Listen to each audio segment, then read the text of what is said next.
I'm just going to talk you through as I would, or one of the Barre Intensity Master Trainers would during a Barre Intensity Instructor Training. So first things first, we are going to do the setup.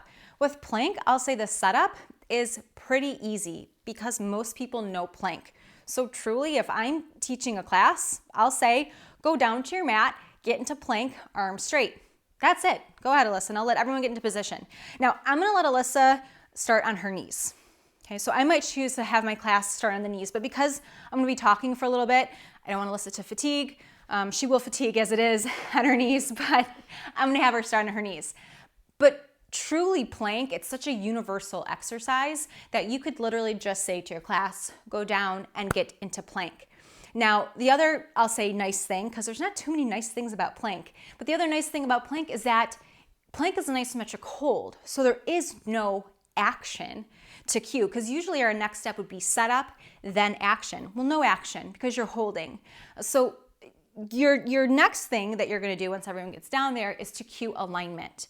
And even when you are teaching a class and you have plank choreography planned, I'm gonna say my public service announcement, please start with a static hold because there's a lot of really important alignment cues to say in plank. You wanna make sure people get that in check before they start moving other parts of the body. So we're gonna start at the head because usually a lot of the problems are with the head and the neck. A lot of times what will happen in plank is the head dips down. The head is heavy, so it takes work to lift the back of the head. And you're lifting as if you're pressing into a surface, but you're keeping your gaze down. So forward of the mat, but down towards the ground. The sides of your neck are long. Okay, your neck is active, equal distance between the tops of the shoulders and the ears on both sides. Then we're going to address the shoulders. And right now, there's actually a little bit of winging in Alyssa's shoulders. Yeah, so she's gonna press down through the ground. She's going to pretty much remove that little divot that she had. Yeah, so her back is gonna be nice and smooth, but she's not gonna press so much that she protracts and gets into this cat-cow type position. So it's going to be pressing through, widening your shoulder blades, but still keeping your chest, your collarbone open. So it's that balance between the chest and the back that's important.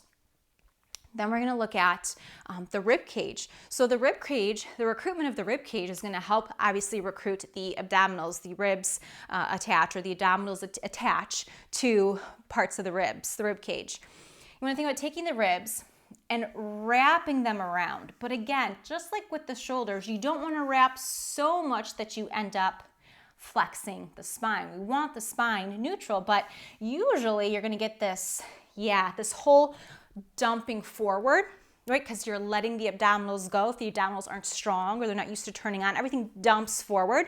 So if you cue the ribs, wrapping them side to front and giving a gentle lift to this whole upper mid-back area, you're gonna turn on the abs. You're gonna help protect the back. Go ahead and straighten your legs for me, Alyssa. Next thing we're gonna address is the hips. Now, sometimes the hips hike up too high, which I'd rather them be too high than too low. Why? Because too high, when your hips are high, it makes it a little bit easier on your abdominals. When your hips are too low, well, then it's gonna really put stress and strain to your low back. So your hips, depending on how long your arms are, your hips are gonna be in line with those shoulders or maybe at a slight decline.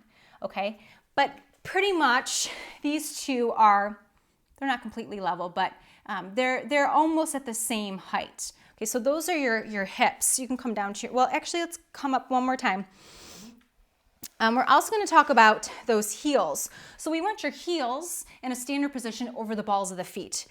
You can come back down now. So heels over the balls of the feet. It's not bad if you shift your heels back. It's actually a really nice stretch for the calves. And it's not bad if you shift your weight forward. Okay, it's gonna be more stress on your shoulders, but it's not bad. But when your heels are over the balls of your feet, you're displaying the weight of your body equally, front to back. So it's gonna make that load more equal to the center versus putting it one way or the other.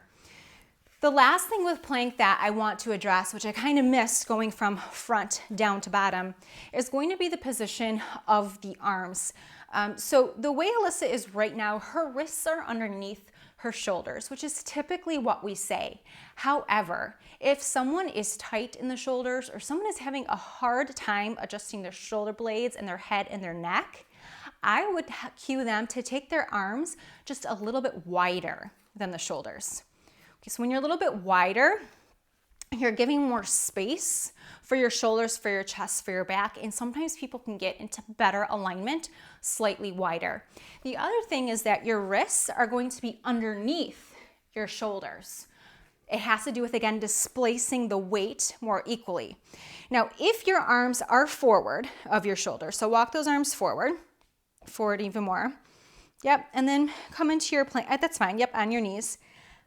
Nothing wrong with this, but her core is working harder because she's lengthened her levers. She's taken levers, moved them further away from the center of the core of the body. It's making it more challenging. Now take your hands and walk them back. And I want your hands, like closer to your knees. Yes. Now what happens, you look at her wrists. This isn't good. She's putting too much weight, too much pressure on her wrists. Her wrists are already kind of weak and fragile. We don't want to do that. So if anything, I'd rather have you have your arms too far forward than too far back. Go ahead and bring yourself up, Alyssa. So that's the quick and dirty on plank. Of course, during our instructor training courses, we talk more about variations, modifications, ways to spice it up and really truly make it a well-rounded series for your classes. But it's important to know the baseline and where to start before adding on.